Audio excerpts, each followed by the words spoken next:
Shri P V Anwar, ഇപ്പോൾ R S എസുമായി ഉള്ള പാലം, ആർ എസ് എസിനും മുഖ്യമന്ത്രിക്ക് അല്ലെങ്കിൽ ബി ജെ പി കേന്ദ്ര സർക്കാരുമായി മുഖ്യമന്ത്രിക്കുള്ള ഒരു പാലമായി വർത്തിക്കുകയായിരുന്നു അജിത് കുമാർ എന്നുള്ളതാണല്ലോ അങ്ങ് ഉന്നയിച്ചിട്ടുള്ള ഏറ്റവും പ്രധാനപ്പെട്ട ആരോപണം. പക്ഷേ ആർ എസ് എസ് വിരുദ്ധ പരാമർശം മുഖ്യമന്ത്രി ശക്തമായി നടത്തുന്നു. ഇന്നലെ ഇപ്പോൾ സ്വാതന്ത്ര്യ ദിനത്തിൽ പ്രധാനമന്ത്രി നടത്തിയ പ്രസംഗവുമായി ബന്ധപ്പെട്ട് ആർ എസ് എസ് വെറുപ്പിൻ്റെയും വർഗീയതയുടെയും വിഴുപ്പ് പേറുകയാണ് എന്നതാണ്. സ്വാതന്ത്ര്യ സമരത്തിൽ ഒറ്റുകാരുടെ വേഷമാണ് അവർക്ക് എന്നുള്ള ശക്തമായ പ്രതികരണം മുഖ്യമന്ത്രി ഇന്ന് നടത്തുകയാണ്. മാത്രമല്ല, ഗവർണറുമായി ബന്ധപ്പെട്ട് ഗവർണറുടെ വിരുന്നിൽ പോയില്ല, അതുമായി ബന്ധപ്പെട്ടും ഒരു ശക്തമായ നിലപാടിലേക്ക് പോകുന്നു. അപ്പോൾ ഇതിൽ എന്താണ് ഈ പറയുന്നതിൽ ഒരു പാകപ്പിഴയുണ്ടോ? അതിലൊരു പാകപ്പിഴയില്ല. ഇതാണ് മാനിപ്പുലേഷൻ പൊളിറ്റിക്സ് എന്ന് പറയുന്നത്. അപ്പോൾ ഇപ്പോൾ ഏറ്റവും കൂടുതൽ കേരളത്തിൽ ചർച്ച ചെയ്തുകൊണ്ടിരിക്കുന്ന വിഷയങ്ങൾ CPM ലീഡർഷിപ്പും മുഖ്യമന്ത്രിയും RSSുമായുള്ള ബാന്ധവത്തെക്കുറിച്ചാണ്. അത് വളരെ ക്ലിയർ കട്ടായി, വളരെ ഓപ്പണായി കേരളത്തിലെ ന്യൂനപക്ഷങ്ങൾക്കെതിരെ പറയുന്ന വ്യക്തികളെ മുഖ്യമന്ത്രിയും പാർട്ടിയും പൂവിട്ട് പൂജിക്കുന്നത് നമ്മൾ കണ്ടുകൊണ്ടേയിരിക്കുകയാണ്. പാർട്ടി ഓഫീസിൻ്റെ കളറ് പോലും മാറുന്നത് നമ്മൾ കാണുന്നുണ്ട്.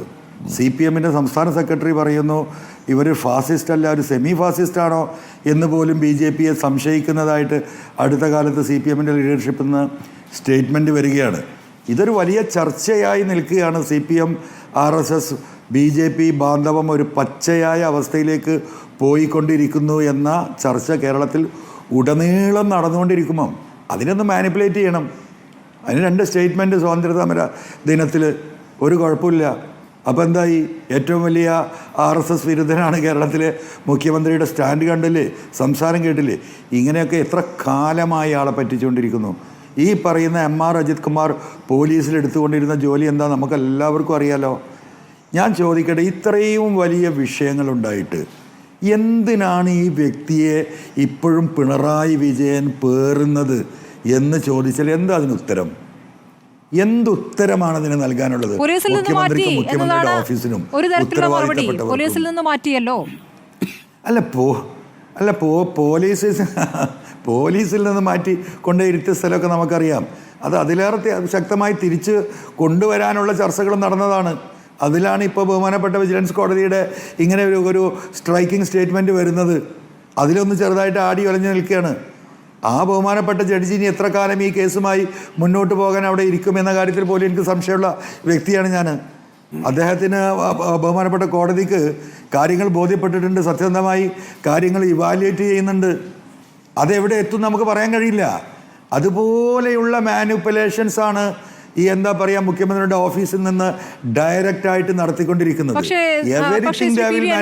താങ്കളെ പറ്റി എപ്പോഴും പറയുന്ന ഒരു ആരോപണം, താങ്കൾ എവിടെയാണ് തെളിവ് നൽകുന്നത്? താങ്കൾ ഇങ്ങനെ ആരോപണങ്ങൾ ഉന്നയിക്കുകയാണല്ലോ ചെയ്യുന്നത്. ഇപ്പോൾ താങ്കൾ അല്പം മുമ്പ് പറഞ്ഞ കാര്യം തന്നെ, ഇപ്പോൾ P ശശിയുടെ ഓഫീസിൽ കൊണ്ടുപോയി MR അജിത് കുമാർ തന്നെ തയ്യാറാക്കിയ റിപ്പോർട്ടാണ് അദ്ദേഹത്തിൻ്റെ അന്വേഷണ റിപ്പോർട്ടായി വരുന്നത്. അത് 3 തവണ വെറ്റ് ചെയ്തു എന്നൊക്കെ പറയുമ്പോൾ അങ്ങേക്ക് എവിടെ നിന്നാണ് ഈ തെളിവ്? അതെവിടെ? ആ രേഖ എവിടെയെന്ന് ചോദിക്കുമല്ലോ. അതിനെന്താണ് മറുപടി? അല്ല, ആ രേഖ അത് മറ്റേ അടൂർബാസി പറഞ്ഞ പോലെ രേഖ ഇവിടെ ഉണ്ടെന്ന് പറയേണ്ടി വരും. ഞാൻ ചോദിക്കട്ടെ, ഞാൻ പറഞ്ഞ കാര്യങ്ങളിൽ ഓരോന്നും വസ്തുതാപരമായി അതെ ശങ്കരാടി അപ്പോൾ നമുക്ക് രേഖ കൊണ്ടേ കൊടുക്കാൻ പറ്റുന്ന കാര്യങ്ങളാണോ? ഈ മാനിപ്പുലേഷൻ എന്ന് പറഞ്ഞാൽ തന്നെ രേഖകൾ ഉണ്ടാവുമോ? ആദ്യം അതല്ലേ ആലോചിക്കേണ്ടത്. ഇപ്പം ഞാൻ ഈ പറഞ്ഞ കാര്യങ്ങൾ ഇപ്പോൾ കോടതി പറഞ്ഞപ്പോൾ നിങ്ങളൊക്കെ അംഗീകരിക്കാൻ വരുന്നു. റിദാൻ മാമി കേസ് പോലീസ് ഉദ്യോഗസ്ഥൻ റിപ്പോർട്ട് കൊടുക്കുന്നു. ആദ്യം അന്വേഷണ ഉദ്യോഗസ്ഥന്മാർ ഇതിൽ കള്ളക്കളി നടത്തിയിട്ടുണ്ട്.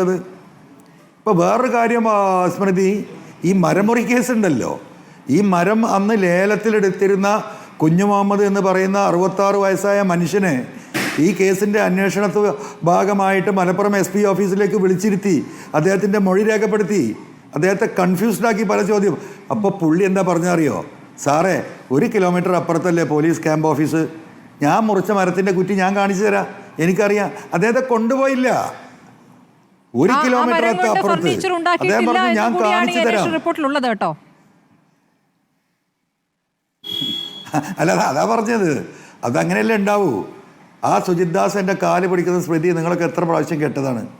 ഒരു മരം മുറിക്കാത്ത ഒരു IPS ഓഫീസർ, ഈ കള്ളത്തരം ചെയ്യാത്ത ഒരുത്തൻ, അതുപോലെ കാല് പിടിച്ചിട്ട് 30 കൊല്ലം നിങ്ങളുടെ അടിമയായി ഞാൻ നിൽക്കും, MLA please, MLA please, MLA please, ഒന്ന് പിൻവലിക്കുക പരാതി എന്ന് പറഞ്ഞ ആ പോലീസ് ഓഫീസർ മുറിച്ചു കൊണ്ടായ മരം, അതിൻ്റെ കുറ്റി ഞാൻ കാണിച്ചു തരാമെന്ന് സർക്കാർ ലേലത്തിലെടുത്ത വ്യക്തി പറയുമ്പോൾ നിങ്ങൾ അങ്ങോട്ട് വരണ്ട, ഇത് എഴുതി പോയാൽ മതി.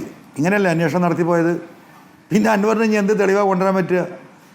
നമ്മൾ പറഞ്ഞ കാര്യങ്ങൾ അന്വേഷിച്ച് കണ്ടെത്തേണ്ട പോലീസല്ലേ ഈ ചെയ്യുന്നത്. ആ അന്വേഷണമാണ് തെറ്റെന്ന് ഇപ്പോൾ കോടതി കണ്ടെത്തിയിരിക്കുന്നത്. അതിലാണ് ഗുരുതരമായ പരാമർശങ്ങൾ. ആ പരാമർശങ്ങൾക്ക് മറുപടി പറയേണ്ട ബാധ്യത മുഖ്യമന്ത്രിക്ക് കേരള സമൂഹത്തിനോടുണ്ട്.